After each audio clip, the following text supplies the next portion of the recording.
تو ہر نماز فرض کے بعد اور عید کی نماز کے بعد بھی یہ تکبیر پڑھنا واجب ہے ہر مسلمان کے ذمہ. اور مردوں کے لیے تو حکم یہ ہے کہ بلند آواز سے پڑھیں، اور خواتین کے لیے یہ ہے کہ وہ آہستہ آواز سے پڑھیں. لیکن پڑھنا ان کو بھی چاہیے، گھروں میں بھی خواتین ہوتی ہیں، ان کو بھی پڑھنا چاہیے. عام طور سے جو نماز میں آتے ہیں مسجد کے اندر، تو وہاں پر چونکہ سب لوگ ہوتے ہیں، سب پڑھ رہے ہوتے ہیں، تو آدمی کو یاد آ جاتا ہے. لیکن اگر آدمی تنہا نماز پڑھ رہا ہو کسی وجہ سے، یا خواتین اپنے گھروں میں نماز پڑھ رہی ہوں، تو بعض اوقات وہ بھول جاتی ہیں. تو بھول چوک تو اللہ نے معاف کی ہے، لیکن اپنی طرف سے یہ اہتمام کرنا چاہیے کہ جو نماز کی جگہ ہے وہاں پر کچھ لکھ کے لگا لیں تاکہ یاد آ جائے. تو تکبیر تشریق بھی یہ ایک اہم عبادت ہے جو اللہ تعالیٰ نے ان دنوں کے ساتھ مخصوص کی ہے، اور اس میں اللہ جل جلالہ کی بڑائی اور کبریائی کا اعلان ہے، اور اس کے اپنے خاص اثرات ہیں. جب ایک مرتبہ اللہ کے انسان کے دل میں یہ بیٹھ جائے اللہ اکبر کہ اس کائنات میں اللہ سے بڑا کوئی نہیں، سب سے بڑا وہ ہے، اگر یہ دل میں بیٹھ جائے صحیح معنی میں، تو پھر انسان نہ کسی سے ڈرے گا، نہ کسی لالچ میں آئے گا، نہ اس کے اوپر کسی دوسرے کا روب طاری ہوگا. یہ جو ہم لوگوں کے اوپر روب طاری ہو جاتا ہے دنیا کے اقتدار والوں کا، یا ان کا خوف طاری ہو جاتا ہے، تو اگر آدمی کے دل میں یہ بات بیٹھی ہوئی ہو کہ بھائی یہ تو مخلوق ہے، اس کی کیا مجال ہے کہ یہ مجھے کوئی نقصان پہنچا سکے. اللہ اکبر، بڑا تو اللہ ہی ہے، وہ جس کو اگر کسی کو نقصان پہنچانا چاہے تو کوئی اس کو روکنے والا نہیں، اور اگر کوئی کسی کو بچانا چاہے تو کوئی اس کو نقصان پہنچانے والا نہیں. قرآن کریم فرماتا ہے إِن يَمْسَسْكَكُمُ اللَّهُ بِضُرٍّ فَلَا رَادَّ لِفَضْلِهِ إِن يَمْسَسْكَكُمُ اللَّهُ بِضُرٍّ فَلَا كَاشِفَ لَهُ. اللہ تمہیں اگر کوئی نقصان پہنچانا چاہتا ہے تو کوئی دنیا کی طاقت اس کو روک نہیں سکتی. وَإِن يُرِدْكَ بِخَيْرٍ فَلَا رَادَّ لِفَضْلِهِ. اور اگر اللہ تعالیٰ تمہارے ساتھ اچھائی کرنا چاہے تو کوئی اس کے فضل کو، اس کے کرم کو لوٹانے والا نہیں ہے، اس کو روکنے والا نہیں.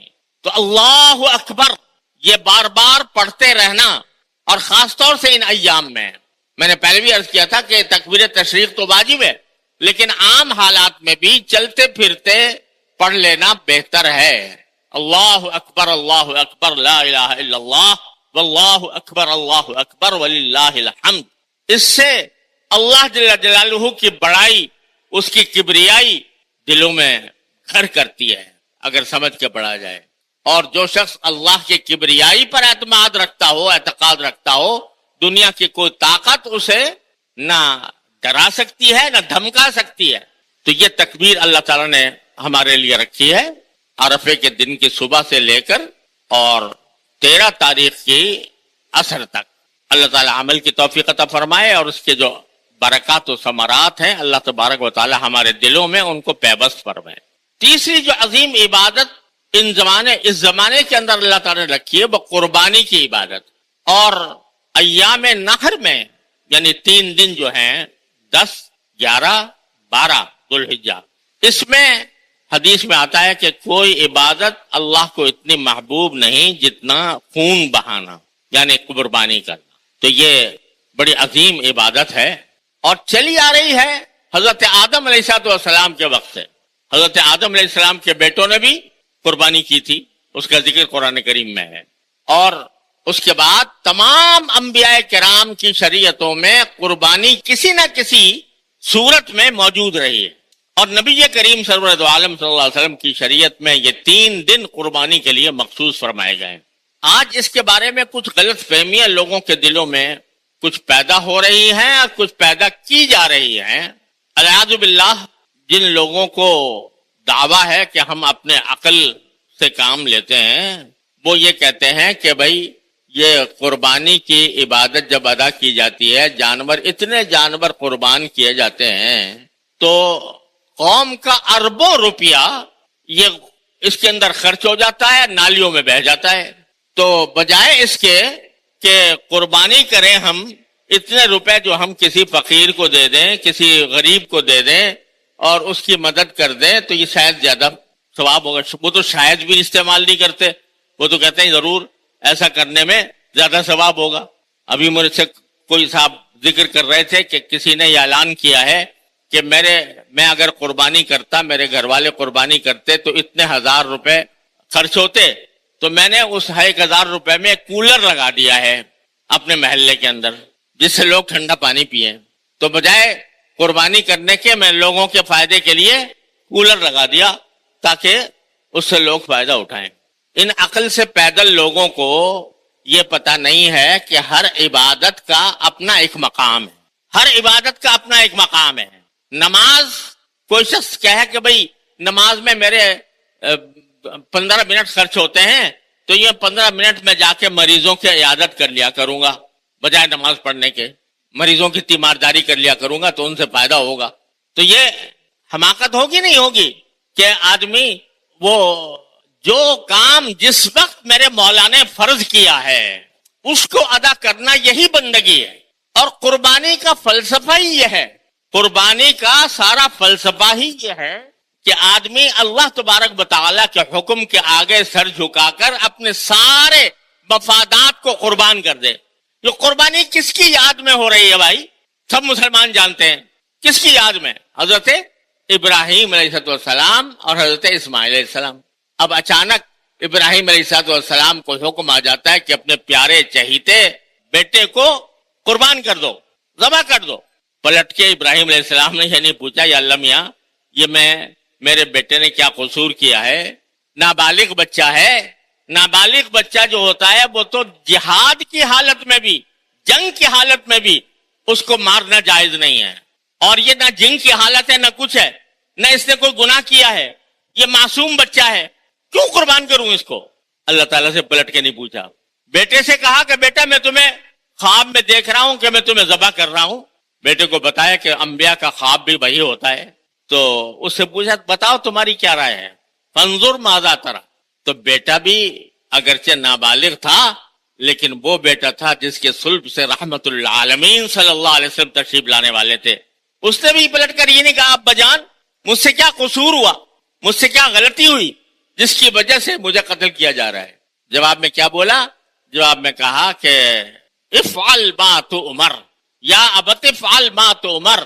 ابا جان جس بات کا آپ کو حکم دیا گیا ہے وہ کر گزری ہے اور میری فکر نہ کیجئے. ستجدونی انشاءاللہ من الصابرین، آپ مجھے انشاءاللہ صبر کرنے والوں میں پائیں گے. یہ ہے نا یادگار قربانی کی.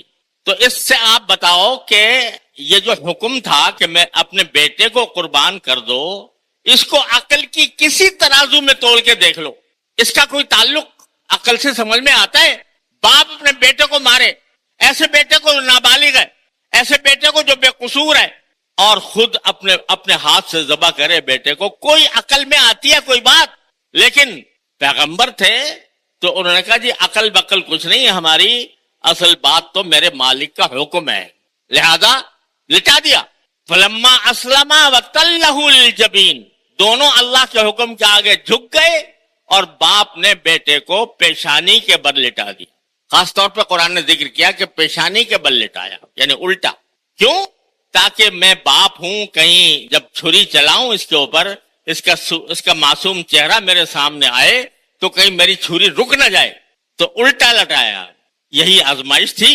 اللہ تبارک و تعالی نے فرمایا کہ یا ابراہیم قد صدقت الرؤیا، تم نے خواب پورا کر دیا، اپنے کرنے کا کام کر لیا، میرے حکم کے آگے جھک گئے، اپنے بیٹے کو قربان کرنے کے لیے تیار ہو گئے.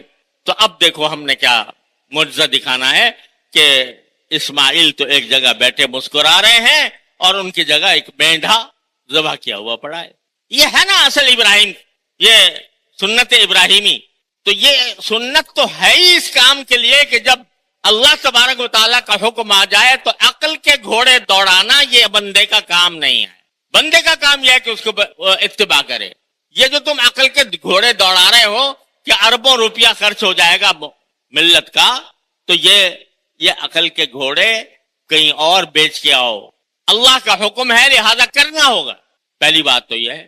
اور سچی بات یہ ہے کہ اگر قربانی کا کی اصل حقیقت، اس کا اصل فلسفہ سمجھ میں آ جائے اور اس کے تحت بندہ قربانی کرے، اور وہ فلسفہ کیا ہے کہ اللہ کے حکم کے آگے میں اب میری عقل بھی قربان، میرا مال بھی قربان، میری جان بھی قربان، یہ فلسفہ اگر دل میں بیٹھ جائے قربانی کا، بتاؤ پھر جرائم رہیں گے دنیا میں؟ دنیا سے جرائم ختم کرنے کا واحد راستہ یہ ہے کہ دلوں میں اللہ تبارک و تعالیٰ کی حکم ماننے کا جذبہ پیدا ہو جائے۔ قربانی یہ جذبہ پیدا کرتی ہے۔ یہ اربوں روپے جو تمہارے خرچ ہو رہے ہیں وہ اس لیے پہ خرچ ہو رہے ہیں تاکہ تمہارے دل میں اللہ تبارک و تعالیٰ کا حکم ماننے کا جذبہ پیدا ہو۔ اگر یہ جذبہ پیدا ہو گیا تو نہ تم سے ظلم ہوگا، نہ تم سے زیادتی ہوگی، نہ تم سے کسی کی حق تلفی ہوگی۔ لیکن ہم لوگ جب قربانی کرتے ہیں تو یہ تصور ذہن سے اوجھل رہتا ہے، بس ایک سمجھتے ہیں کہ رسم ہے، لہذا بسم اللہ پڑھ کے ذبح کر دیا، گوشت کھا لیا، گوشت کے مزے اڑا لیے۔ اور یہ تصور جو ہے کہ اللہ کے حکم کو ماننا ہی بندے کا اصل کام ہے، یہ بات ذرا ذہن سے اوجھل ہو جاتی ہے۔ لیکن اگر صحیح معنی میں ہم قربانی کریں تو دیکھو کہ جب قربانی کرتے ہیں تو کیا کہتے ہیں؟ ان صلاتی و نسکی و محیایا و مماتی للہ رب العالمین، میرا عبادت لاکھوں بھی آ جائیں اور کروڑوں بھی آ جائیں، میں اللہ کرم سے کتنے گھرانے ایسے ہیں۔ تو ایک تو یہ پروپیگنڈا آج کل جس کے ذمے قربانی واجب ہے وہ قربانی ادا کرے۔ اور ایک حدیث میں آتا ہے کہ رسول کریم صلی اللہ علیہ وسلم کی طرف منسوب ہے کہ آپ نے فرمایا کہ جس شخص کے اندر استطاعت ہو قربانی کرنے کی اور وہ قربانی نہ کرے تو ہماری عیدگاہ پہ بھی نہ آئے، عیدگاہ کے قریب بھی نہ پھٹکے، یہ بعید بیان فرمایا۔ اگر استطاعت ہے، البتہ استطاعت پر موقوف ہے، اللہ تعالیٰ نے کوئی حکم ایسا نہیں دیا جو انسان کی وسعت سے باہر ہو۔ اور اس کی مقدار جو فقہاء کرام نے مقرر کی ہے وہ ہے 52.5 تولہ چاندی کی قیمت، جو آج کل کے حساب سے تقریباً 60-70 ہزار روپے کے قریب بنتی ہے۔ اگر اتنے پیسے آدمی کے پاس موجود ہیں یا اتنے پیسوں کا سونا موجود ہے تو پھر اس کے اوپر قربانی واجب ہو جاتی، یا اس کے پاس نقد رکھے ہیں، چاہے اس پر سال بھی نہ گزرا ہو اور چاہے وہ زیور کی شکل میں ہو یا ضرورت سے زیادہ سامان کی شکل میں ہو تو قربانی اس پر واجب ہو جاتی، تو اس کو اللہ تبارک و تعالیٰ کا حکم سمجھ کر ادا کرنا چاہیے۔ بعض جگہوں پر اس قسم کے مغالطے ہیں یا غلط فہمیاں ہیں کہ بھئی شوہر نے کر لیا تو بیوی کی طرف سے بھی ادا ہو گیا، باپ نے کر لیا تو بیٹے کی طرف سے بھی ادا ہو گیا۔ یہ بالکل غلط بات ہے۔ جیسے باپ کی نماز سے بیٹے کی نماز ادا نہیں ہوتی، شوہر کی نماز سے بیوی کی نماز ادا نہیں ہوتی، دونوں کا الگ الگ فریضہ ہے۔ شوہر کا الگ فریضہ ہے کہ نماز پڑھے، بیوی کا الگ فریضہ ہے کہ نماز پڑھے، تو ایک کا دوسرے سے کوئی تعلق نہیں۔ اسی طرح اگر گھر میں ایک سے زیادہ افراد ہیں اور ہر ایک صاحب نصاب ہے، یعنی ہر ایک کے پاس گنجائش ہے قربانی کرنے کی، تو پھر ہر ایک کے ذمے الگ قربانی واجب ہے۔ لہذا یہ جو خیال پیدا ہوتا ہے لوگوں کے دلوں میں کہ بس چلو گھر میں ایک ہو گیا تو بس کافی ہے، یہ خیال درست نہیں ہے۔ ہر ایک آدمی کو یہ کام کرنا چاہیے اور اللہ تبارک و تعالیٰ کی اطاعت کے جذبے سے کرنا چاہیے، اللہ تعالیٰ کا حکم ماننے کے جذبے سے کرنا چاہیے۔